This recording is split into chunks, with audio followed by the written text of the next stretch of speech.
Welcome back to America's Voice Live. Well, as New Jersey considers legislation that would make public universities more accountable for their spending, Rutgers University's budget shows massive increases in diversity, equity, and inclusion spending because that helps the kids. In fiscal year 2022, according to a budget document, Rutgers spent a total of $2,888,000 on expenses related to the Senior Vice President of University Equity and Inclusion.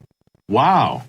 Good job to have. In 2023, increasing by 40.7%, that number jumped to $4,065,000. So in 2022, $668,000 went towards salaries and wages for the senior vice president. In 23, that amount jumped to $1.5 million, which is a 135% increase.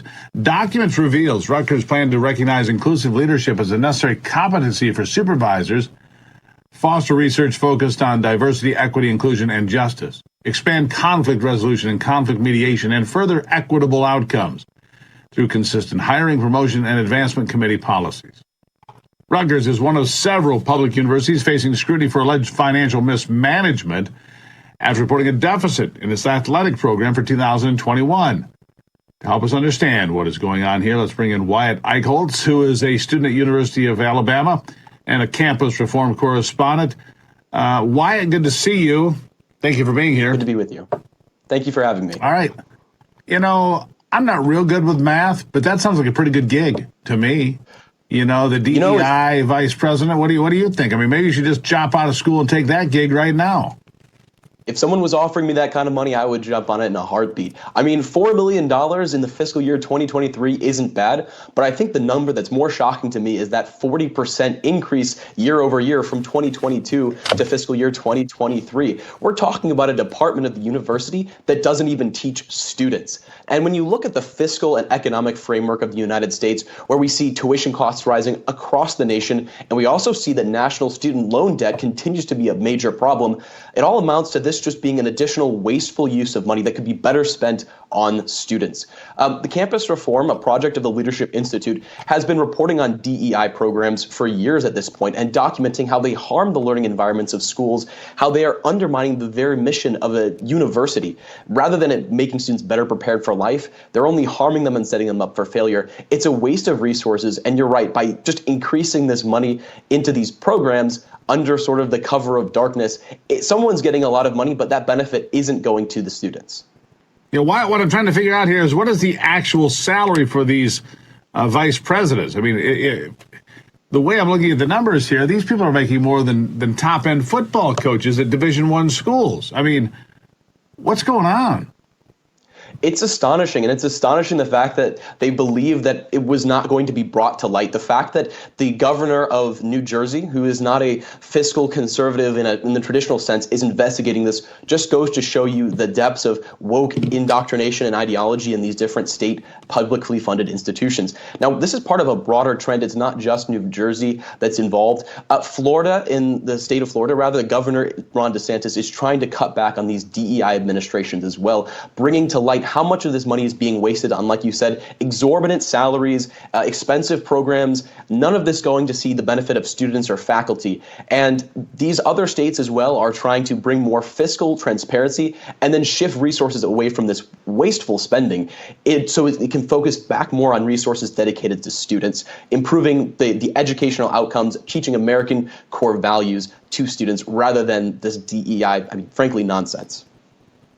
Yeah, so how do we get it back on track here? Look, where you are in Alabama, where I am here, here's what I hear all the time. We need more money for higher education. We need more money. We need more money. We need to increase spending. Increase spending. Stop increase spending. Are the results getting better? Do the kids that graduate with gender studies degrees and communications degrees and 1,000 other degrees, do they get a better job?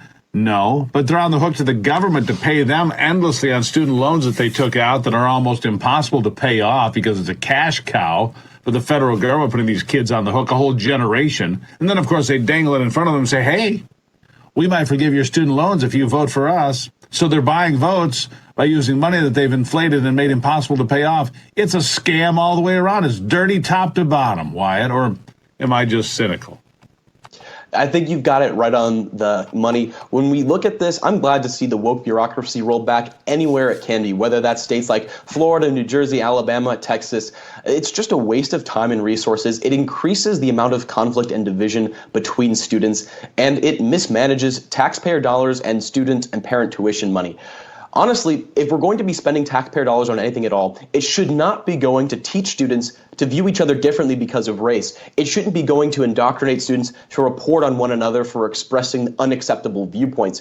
And it certainly shouldn't be invested into DEI programs that are required for students to graduate. So transparency measures like are we seeing from New Jersey, Florida, elsewhere are vital because once parents, students and alumni get to see how much of their money is being wasted on these other programs, we're going to see people, voters and students alike, start voting with their votes, voting with their pocketbooks, and making decisions about the education they want to receive instead of spending exorbitant amounts of money on an education that's just going to train them in those gender studies. Yeah, an education that has no value in the real world can't get you a job anywhere. Can't put you in a position to pay off those student loans, except that you're on the gerbil wheel. Just keep paying and paying and paying and paying. I'll give you the last word here, young man.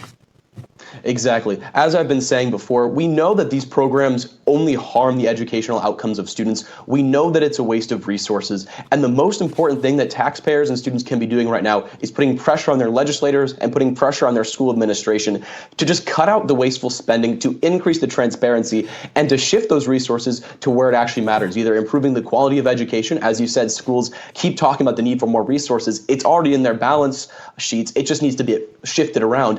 Or if they have extra money in a surplus, refund the students, lower those tuition rates so people come out with less debt. There's simple solutions, and people are starting to wake up to the fact that it's currently a scam.